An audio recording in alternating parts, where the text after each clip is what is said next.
Como discípulos de Jesus, nós precisamos conhecer a palavra.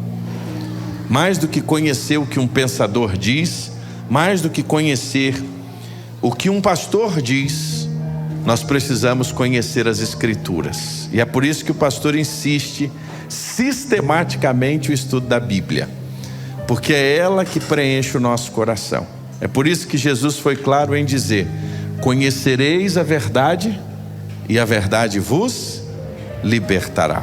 A verdade é a palavra de Deus. O que a verdade faz conosco? Quando nós entendemos a exposição das Escrituras, nós trocamos as mentiras de Satanás pelas verdades de Deus. É isso que a Bíblia faz conosco. Ela nos leva a deixar aquilo que de fato Satanás nos enganou ao longo da nossa jornada, para a gente ouvir aquilo que Deus quer conosco. Por isso, eu tenho incentivado os irmãos, nós como pastores temos incentivado os irmãos à leitura diária da Bíblia. Leia a Bíblia sistematicamente, faça o seu devocional, leia a palavra de Deus. Inclusive, nosso devocional de hoje veio com uma referência errada. Quem está seguindo no Manancial, o capítulo estava certo, o livro estava errado, não era Salmo. O livro é Atos dos Apóstolos. Então, depois a gente pode ver direitinho e conferir. Quem fez o Manancial hoje estava Salmos, mas não é o livro de Salmo. Aquela expressão, aquele texto está no livro de Atos. E depois a gente corrige isso então. Mas eu queria desafiar você, todos os dias. Não estou dizendo para você ler a Bíblia inteira num dia. Eu estou dizendo para você ler um capítulo da Bíblia por dia. Leia um capítulo, mas saboreie ele. Leia ele com tranquilidade. Leia ele. Hoje, por exemplo, eu estou lendo o profeta Jeremias. E hoje eu li aquele texto onde Jeremias é levado à casa do oleiro, e que o Senhor usa Jeremias para ver o oleiro fazendo um vaso. E aí o Senhor fala com Jeremias, o oleiro quebra o vaso e ele refaz o vaso. E o Senhor mostra a Jeremias que aquilo era o povo de Israel, o que Deus ia fazer com o povo de Israel. Mas quantas vezes aquele vaso não sou eu e você, que precisamos ser quebrados por Deus, amassados por Deus, para que Ele faça de nós um vaso novo. Olha que coisa bonita. Isso a gente não acha, isso a gente acha nas Escrituras, irmãos. Então a gente precisa ler a Bíblia todo dia. O Enio Cordeiro diz uma coisa que é muito interessante: dia que você não lê a Bíblia um dia, você sente.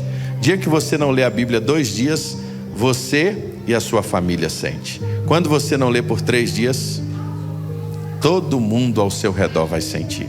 Então, meu irmão, olha, pegue lá o seu marcador, não esqueça dele, vai marcando, se você não tem, a gente vai providenciar um para você, vai marcando. Se você lê 3 capítulos por dia, você lê a Bíblia toda num ano. Vale a pena ler a Bíblia. Invista seu tempo na leitura das Escrituras Sagradas, porque isso vai fazer diferença.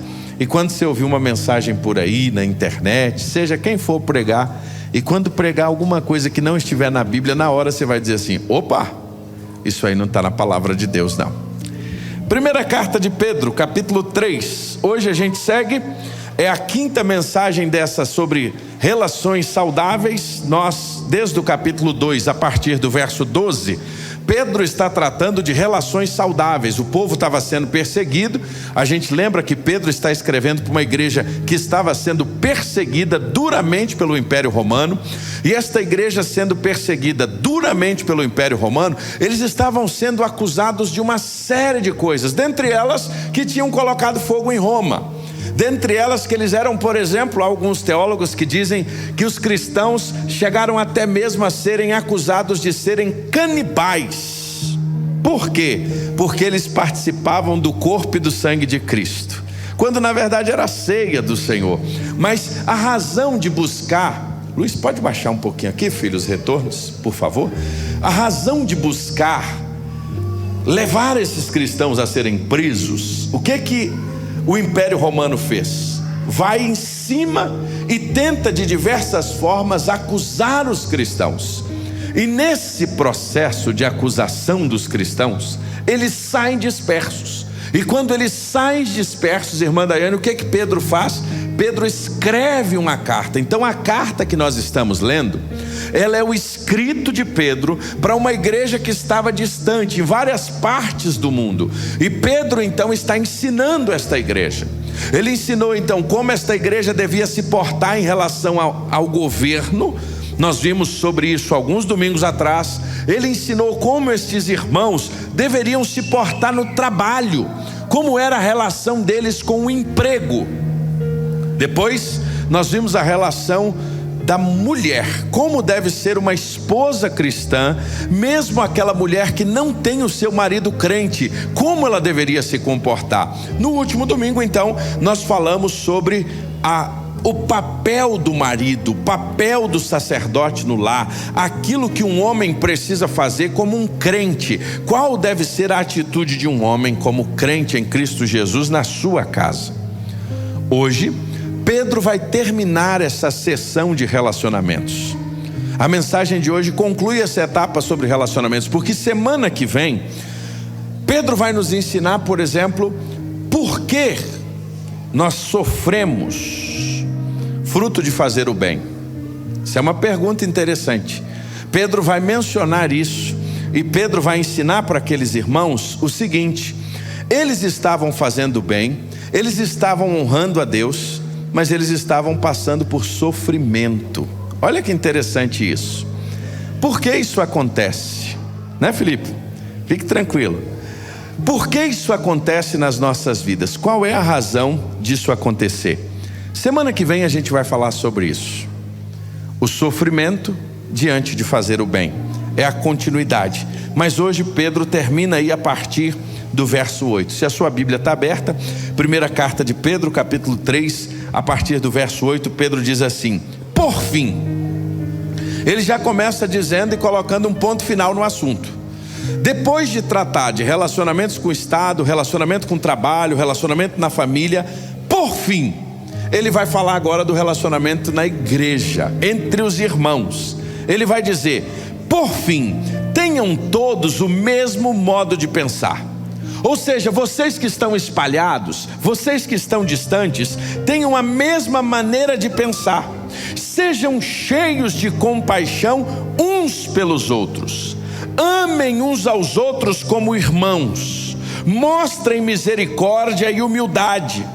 Não retribuam mal por mal, nem insulto com insulto. Ao contrário, retribuam com uma bênção. Foi para isso que vocês foram chamados, e a bênção lhes será concedida. Pois, se quiser desfrutar a vida e viver dias muito felizes, refreie a língua de falar maldades e os lábios de dizerem mentiras. Afaste-se do mal e faça o bem. Busque a paz e esforce para mantê-la. Os olhos do Senhor estão sobre os justos e os seus ouvidos abertos para as suas orações. O Senhor, porém, volta o rosto contra os que praticam o mal. Por fim, Pedro começa dizendo que agora era o fim desta sessão, tratando agora de relacionamentos entre os próprios irmãos, entre a própria igreja. Depois de ele tratar os mais diversos contextos de relacionamento, ele termina agora falando como deveria ser o relacionamento entre nós, como nós devemos nos relacionar no contexto da igreja, como deve ser a nossa forma de agir, como deve ser a nossa maneira de caminhar, e por que é tão importante tratar sobre esse assunto. Porque, meus irmãos, o que na maioria das vezes, o que nos sustenta, o que nos traz acolhimento, o que nos faz nos sentir bem a uma igreja, não é a sua estrutura, não é aquilo que ela pode nos oferecer, daquilo que ela tem de salas, estrutura física e tudo isso, não. O que nos faz muitas vezes sermos partes de uma igreja, sermos apaixonados por essa comunidade local criada por Jesus, são os relacionamentos. A gente permanece numa igreja se a gente faz relacionamento nela. Se você chega numa igreja, participa ali há algum tempo, você não cria vínculos relacionais, é muito provável que você vai dizer: olha, essa igreja não é boa, essa igreja é fria. E a gente não fica ali. Então o que nos traz a uma igreja, o que nos faz permanecer uma comunidade local, são os relacionamentos. Mas tem uma coisa: o que faz muitos de nós também irmos embora de uma igreja, sabe o que é? Relacionamentos. Tanto é para permanecer, tanto é para ir embora. E é sobre isso que Pedro está ensinando. Por quê? Porque Pedro queria mostrar àqueles irmãos e a nós que a santidade que nós estamos aprendendo este ano não é apenas individual. O ser santo, Daniel, não é apenas comigo, eu como pessoa, mas o ser santo se expressa nas nossas relações no trabalho, nas nossas relações em casa, e o ser santo também se expressa nas nossas relações na igreja. E é isso que Pedro vai ensinar agora. A santidade vai nos ensinar como nos relacionarmos uns com os outros. E Pedro então vai construir uma série de argumentos nesses versículos, nos mostrando. E aí eu queria, nessa noite com os irmãos, e você que está em casa, nós aprendermos pelo menos 5 lições com Pedro, do verso de número 13, ou melhor, do verso de número 8 até o verso de número 12. Nesses 4 versículos, quais são as 5 lições preciosas que Pedro quer nos dar acerca dos nossos relacionamentos? E Pedro vai construir essa série de recomendações. E ele vai começar no versos 8 e 9. E eu queria que você marcasse aí na sua Bíblia. E ele diz assim: por fim, vou repetir a leitura: temos todos o mesmo modo de pensar. Sejam cheios de compaixão uns pelos outros, amem uns aos outros como irmãos, mostrem misericórdia e humildade, não retribuam mal por mal, nem insulto com insulto. Ao contrário, retribuam com uma bênção. Foi para isso que vocês foram chamados, e a bênção lhes será concedida. A primeira lição que Pedro quer nos ensinar aqui está justamente nessa expressão inicial, na primeira frase: por fim, tenham vocês o mesmo modo de pensar. Isso aqui se aplica na igreja, isso se aplica no casamento, isso se aplica na nossa vida.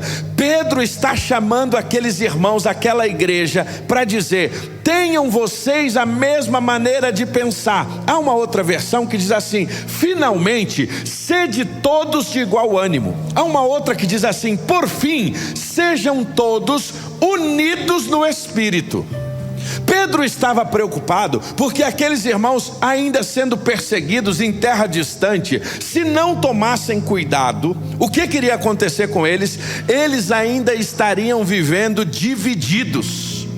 Eles daí estariam guerreando entre si. E Pedro então começa agora a orientar aqueles irmãos como eles deveriam caminhar. É muito mais, meus irmãos, do que objetivos comuns. Pedro estava falando de coração comum, uma vida em unidade. Era ter a mesma forma de pensar, a mesma forma de agir, andar um com o outro e cuidar um do outro. Pedro começa essa parte final convocando, dizendo que estejam unidos na mesma maneira de pensar. É interessante que nada pode segurar a igreja de Jesus quando ela tem o poder de Jesus sobre ela e quando ela está unida. Quando há unidade numa igreja, irmãos, quando nós temos a mesma forma de pensar, nós andamos, nós avançamos. E o diabo, sabendo disso, o que ele faz? Ele vai trabalhar o tempo inteiro para que a gente arrume problema primeiro entre nós. Porque a Bíblia vai dizer que um reino dividido não faz o quê? Uma casa dividida não chega em lugar nenhum, irmãos. A unidade é tão forte. E aqui é um exemplo do outro lado, que quando, lembra da história da Torre de Babel? Eles tinham o quê? Uma só língua. E o Senhor disse: só tem um jeito de parar esse povo. O que o Senhor fez?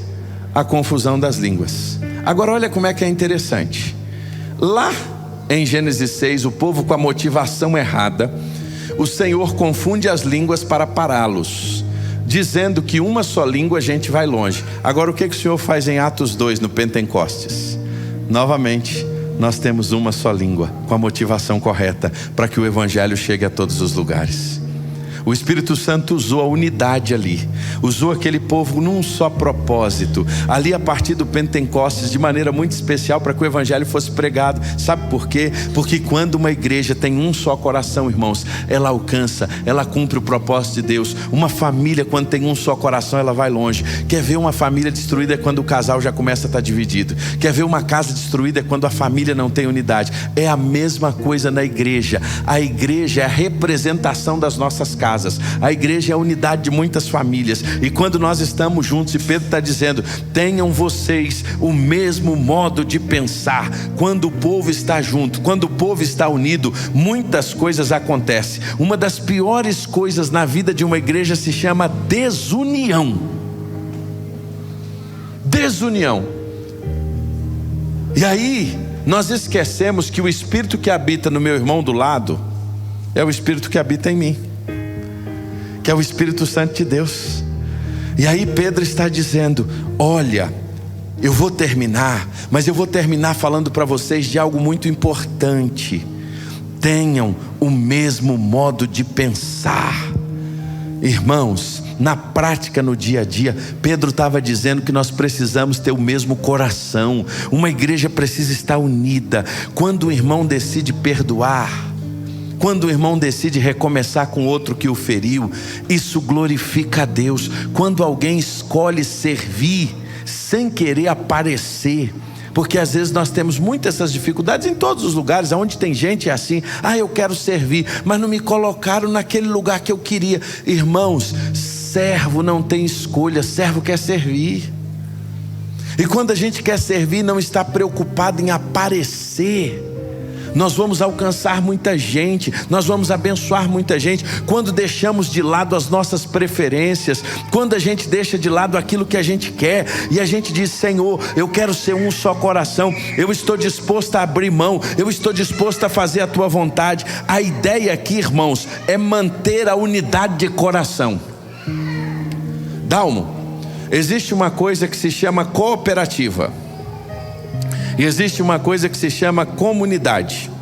Aqui tem vários irmãos que trabalham numa cooperativa de crédito, irmãos que são funcionários do sistema de cooperativismo. Tem vários irmãos aqui que de alguma forma participam de alguma cooperativa. Qual a diferença de uma cooperativa para uma comunidade? A cooperativa, ela junta pessoas num objetivo comum.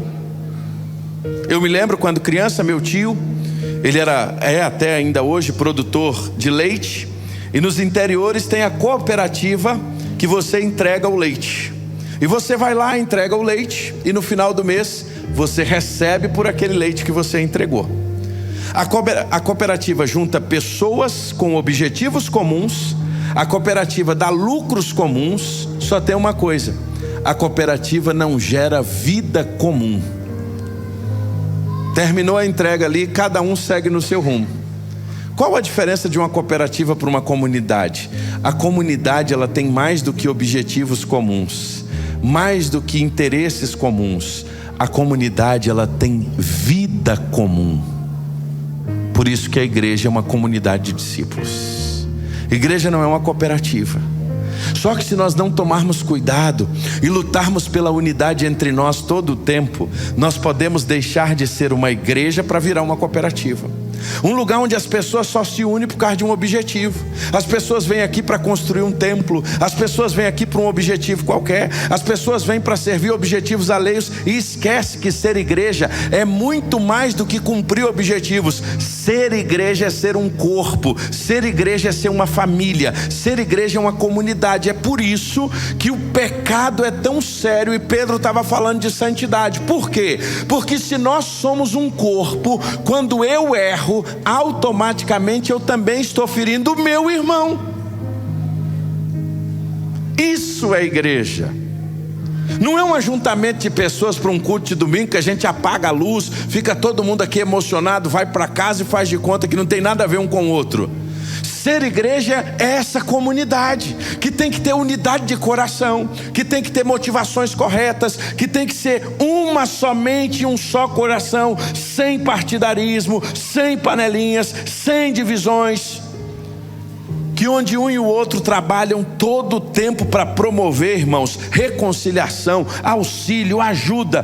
Por isso Paulo vai dizer por diversas vezes: tenha o mesmo modo de pensar. Pedro vai dizer: tenha vocês, meus irmãos, no fim, eu vou terminar dizendo a vocês, tenha a mesma maneira de pensar. Então a primeira lição que Pedro nos ensina é: devemos ter uma somente, um só coração. Agora o texto segue, e ele diz assim: sejam cheios de compaixão uns pelos outros, amem uns aos outros, mostrem misericórdia. Porque Pedro vai nos mostrar que mais do que ter um só coração e um só espírito, nós precisamos tornar prático o que nós estamos aprendendo. E há 3 marcas de um crente em Cristo Jesus que Pedro vai dizer aqui: seja cheio de compaixão, ame um ao outro e tenha misericórdia e humildade. Tião, o que é ser cheio de compaixão? É sentir a dor do irmão que está do lado, é sentir a dor do outro, é ter empatia, amar um ao outro, amar um ao outro. Jesus está nos ensinando que a gente precisa aprender a caminhar, irmãos, e a igreja é um laboratório de Deus para isso. É um laboratório para nos ensinar a caminhar com gente que pensa diferente da gente.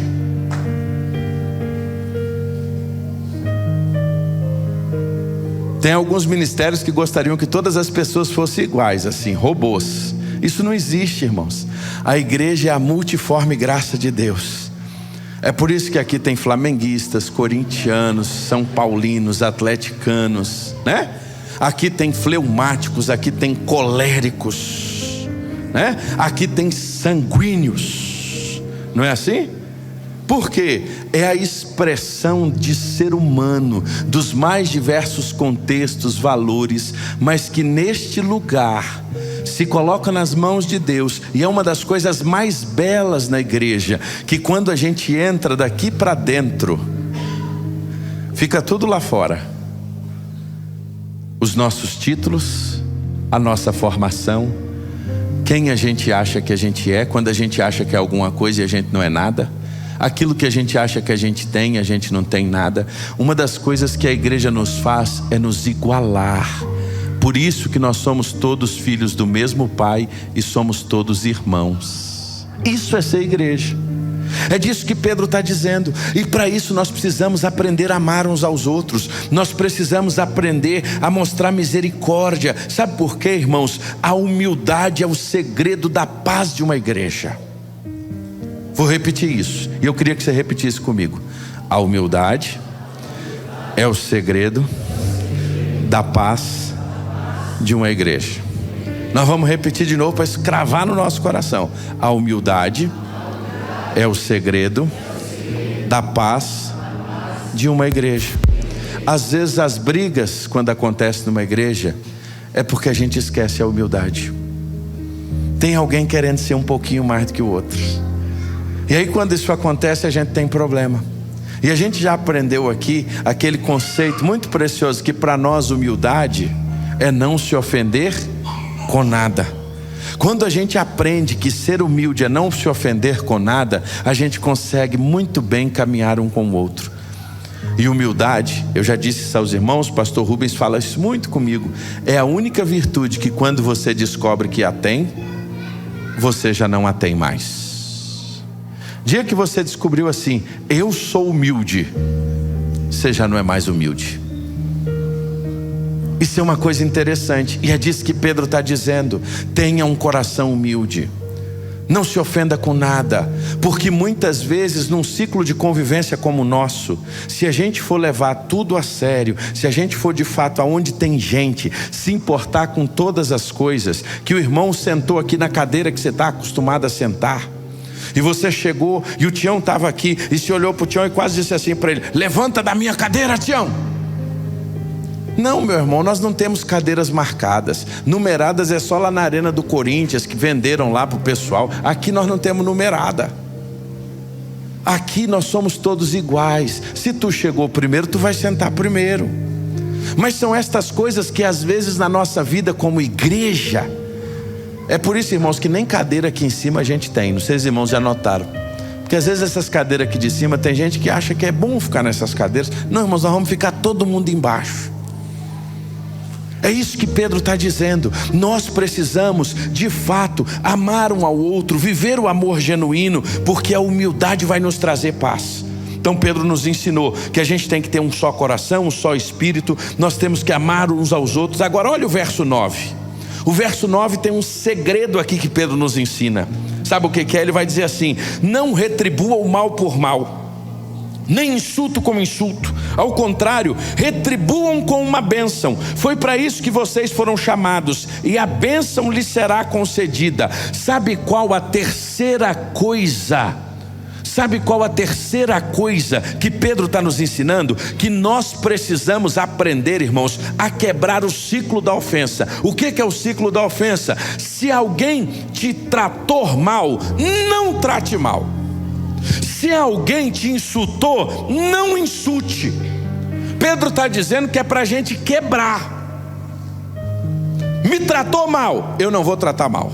Me insultou, eu não vou insultar. Aí Pedro diz assim: ao contrário, retribuam com uma bênção. Foi para isso que vocês foram chamados, e a bênção lhes será concedida. Nós fomos chamados para abençoar e não para retrucar, irmãos. Mas muitas vezes a gente dá lugar à nossa carne. Irmãos, e a gente retruca, e a gente fala mais alto, e a gente quer discutir. Graças a Deus, irmãos, as nossas assembleias aqui na igreja são pacíficas. Eu já vi a assembleia que eu imagino que Jesus ficou lá do lado de fora da igreja, porque ele não estaria nunca naquele negócio, ele não estaria nunca naquela carnalidade, ele não estaria nunca naquela forma de agir, porque ele nos ensina isso aqui, ó: não retribua o mal com mal, nem o insulto com insulto. Dia que o flamenguista passar porque ganhou o título, te insultar aqui no corredor, tu só assim: eu te abençoo em nome de Jesus, irmão. Faz isso com ele. Dia que ele fizer isso, que ele te insultar aqui, o irmão chegou aqui te insultar, não devolve o insulto não, abençoa ele. Diz assim: meu irmão, vou orar por você, que eu acho que você não está bem. Eu vou orar pela sua vida, eu vou abençoar você. Mas qual é a nossa tendência? A nossa tendência é o quê? Retrucar. Se ele está achando que eu sou crente, mas não sou bobo não. Não é isso, irmãos. Pedro está dizendo o seguinte: ao contrário, retribua com uma bênção. E eu fico imaginando o que estava no coração de Pedro. Pedro esteve com Jesus, e lembra o que Jesus ensinou no Sermão do Monte? Jesus ensinou no Sermão do Monte o seguinte: muitas vezes vocês ouviram: ame o próximo e odeie os vossos inimigos. Agora eu vos digo: ame o seu próximo e o quê? Não é isso que ele disse não, irmãos. O que ele disse foi o seguinte: ame os seus inimigos e orem por aquele que vos persegue. Sabe por que ele vai dizer amar o próximo? Os coletores de impostos fazem isso. Amar o próximo, gente que não conhece a Deus, ama. Isso aí é fácil. Jesus estava chamando os discípulos para um outro nível na caminhada. Jesus estava dizendo assim: se você amar apenas aquelas pessoas que gostam de você, que recompensa você vai ter com isso? Nenhuma. Até os cobradores de impostos fazem o mesmo. Se você cumprimentar apenas os seus amigos, que você vai estar, o que você está fazendo demais com isso? Nada. Jesus estava dizendo que agora, como crente, o nosso caminho é outro. Até os gentios fazem isso, mas o evangelho nos leva para o outro nível. E o evangelho nos leva para dizer, sabe o que? Nós precisamos aprender a amar os nossos inimigos. Nós precisamos aprender a quebrar o ciclo da ofensa. Quando você for ofendido, não retribua. Ore, abençoe. Abençoe quem quer te machucar. Dessa pessoa que veio para te machucar, para te ferir, olhe para ela com os olhos de Jesus. Tenha misericórdia dela, ore por ela. Amontou a brasa na cabeça dela. Isso vai ensinar ela a ser crente. E é isso que Jesus está nos ensinando. Nós não podemos agir nos nossos relacionamentos aqui assim. Aprenda a quebrar o ciclo da ofensa. E eu vou terminar as duas últimas, porque essa quarta aqui nós não podemos terminar o sermão se não passar nela. Verso 10, o que diz aí? Se você quiser desfrutar da vida e viver dias felizes, o que você precisa fazer? Fazer o quê? A gente não quer nem falar alto, irmãos. Quando a gente precisa falar alto, a gente não quer. A gente precisa o quê, irmãos? Refrear. Quer viver dias felizes? Refreia a tua língua. Quer viver dias de paz? Refreia a tua língua. Olha aí o que Jesus está nos dizendo. A maioria dos nossos problemas são fruto da nossa língua, irmãos. Ela vem como um fogo abrasador. E aí, meus irmãos, ao contrário de evitar problemas, nós muitas vezes criamos problemas. E é isso que Pedro está fazendo. Ele busca o Salmo 34 para reforçar o ensino. E ele diz que a nossa santidade, ela precisa mostrar que nós também somos separados no falar. Quer viver dias de paz, quer viver em tranquilidade, refreie a vossa língua, guarde os seus lábios, afaste-se do mal, faça o bem. E aí ele diz assim: busque a paz e se esforce para manter. Não basta só buscar, não. Tem que buscar e se esforçar para manter. Porque às vezes você busca a paz de manhã, você não fala de manhã, mas aí o marido chega e te dá aquele trabalho terrível. E aí você diz assim: de manhã eu aguentei, mas no meio da tarde agora eu vou descontar aquilo que eu não falei de manhã. E aí Pedro está dizendo: o que tu não falou de manhã, tenta manter à tarde, continue a guardar a paz. É isso que Pedro estava dizendo. Não basta só tentar de manhã, não basta só tentar buscar a paz, mantenha ela, busque, esforce para manter. Isso é intencionalidade. E aí é interessante, Pedro vai dizer isso de maneira tão clara, e isso me fez lembrar de um exemplo. O que é buscar manter a paz? O que é refrear a língua? O que é viver desse jeito? Lembra quando os servos de Abraão e de Ló começaram a briga entre eles? O que Abraão fez para resolver o problema? É o seguinte: diga onde você quer ir. Tu vai para cá? Beleza, eu vou para cá. Este exemplo é maravilhoso. E aí Abraão vai dizer assim: para que não haja contenda entre você e eu, porque nós somos parentes chegados. Abraão, ele estava disposto a abrir mão do seu direito para manter a paz. Deixa eu te fazer uma pergunta. Você está disposto a abrir mão do seu direito para manter a paz? Vou repetir. É isso mesmo que tu entendeu. Você está disposto a abrir mão do seu direito para manter a paz? Ou você prefere a guerra? Ou você prefere quizumba? Ou você prefere barraco? Ou você prefere briga? Ou você prefere de fato não refrear a língua? E aí quando você abre a boca você fala maldades. Busque a paz e esforce para mantê-la. E aí Pedro termina acabando com a gente. Ele diz assim, verso 12: os olhos do Senhor estão sobre os justos e os seus ouvidos abertos para os seus corações.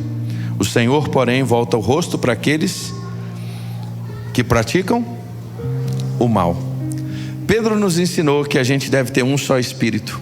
Pedro nos ensinou que a gente deve amar o outro. Pedro disse que a gente tem que quebrar o ciclo da ofensa. Pedro nos ensina que a gente tem que controlar a nossa língua e buscar a paz. Mas Pedro termina dizendo o seguinte: Deus, Ele está observando tudo isso.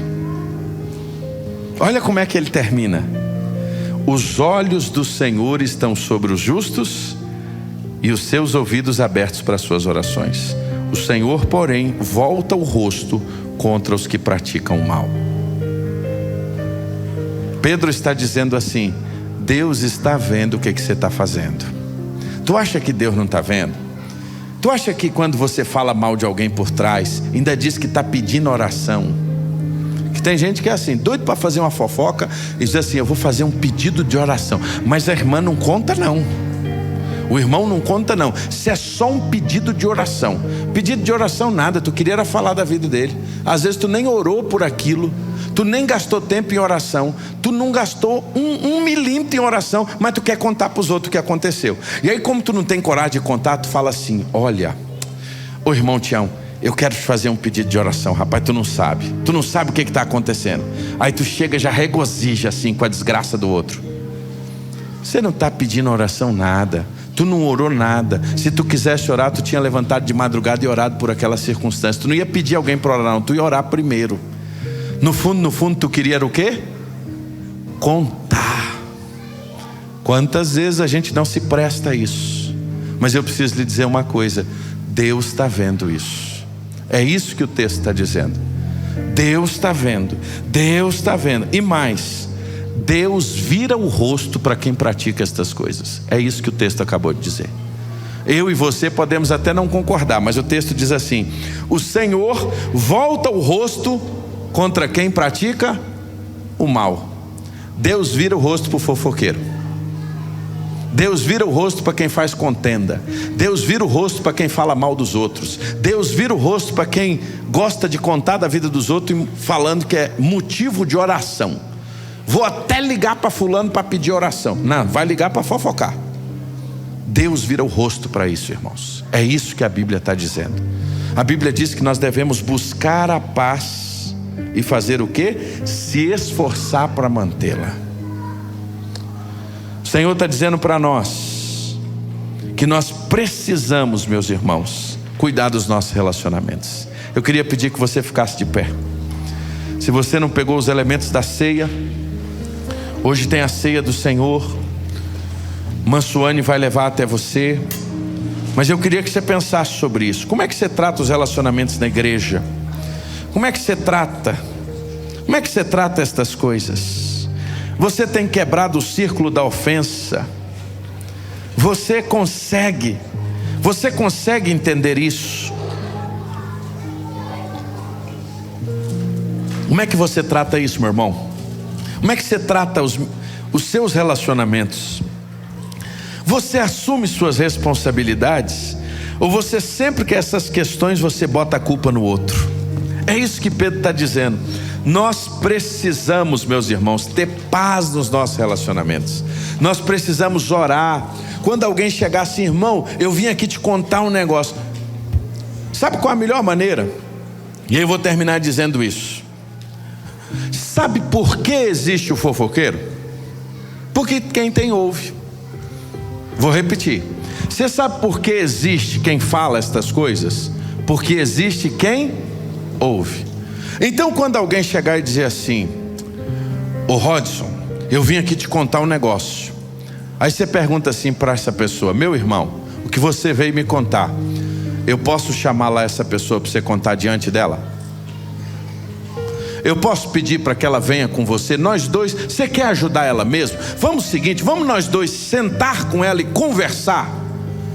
Porque quando a pessoa diz assim: pastor, não posso. Não, você não está querendo ajudar não. Se você quisesse ajudar, você estaria disposto a chegar diante dela. Se você a ama, você estaria disposto a chegar diante dela e dizer assim: meu irmão, isso aqui é assim mesmo, isso aconteceu. Eu quero perguntar para você, que é a pessoa. Não vou perguntar para ninguém não, vou perguntar para você. Só que às vezes a gente não faz isso. Aí quando você ouve, você está dando lugar. Só existe quem fala, porque existe quem ouve. Curva a sua cabeça. Eu queria que você pudesse nesse momento pensar sobre isso. Eu queria que você pudesse neste momento pensar: como é que estão os seus relacionamentos? Como é que você trata os seus relacionamentos? Como é que você tem tratado a sua vida com os irmãos? Você é daqueles que fala por trás? Você é aquele que fala por trás do seu líder? Você é aquele que faz comentários maldosos? Meu irmão, Deus vai virar o rosto para você. É isso que a Bíblia está dizendo. Ele está dizendo que você não foi chamado para isso. Ele está dizendo que você foi chamado para abençoar. Você foi chamado para trazer palavras de bênçãos. Você foi chamado para ser instrumento de abrir a sua boca para abençoar pessoas.